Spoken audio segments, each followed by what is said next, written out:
officer and an inmate.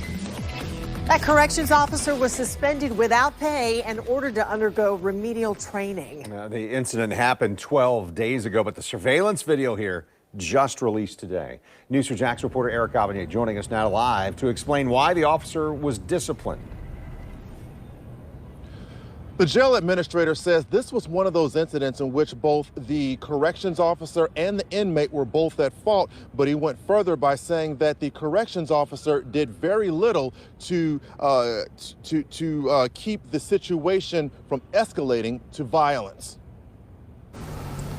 March 24th, just before noon inside the Camden County Jail, 23-year-old Muslim inmate Zyaire Ratliff is participating in Ramadan, a one-month period of fasting and prayer.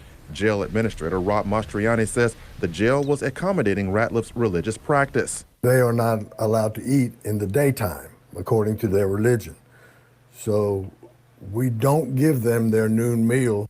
So the noon meal is given to them with their evening meal. Despite that accommodation, investigators say Ratliff chose to get in the lunch line with the other inmates. This is him at the bottom of your screen, and this is him again from another angle. To the staff, he is not supposed to be here. This particular inmate was in line asking questions that were not related to the feeding of noon chow. As a result, Corrections Officer Zyaire Anderson asked Ratliff to leave the line. This camera angle recorded the verbal exchange between Ratliff and Anderson.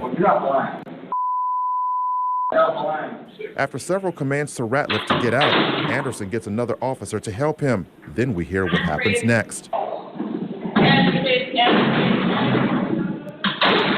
This is what the other camera recorded. A tussle between Anderson and Ratliff led to what appears to be strikes to Ratliff's face while he is on the ground. Then we see a female corrections officer stop Anderson from throwing more strikes before placing Ratliff in handcuffs. There are more inmates than officers in that block.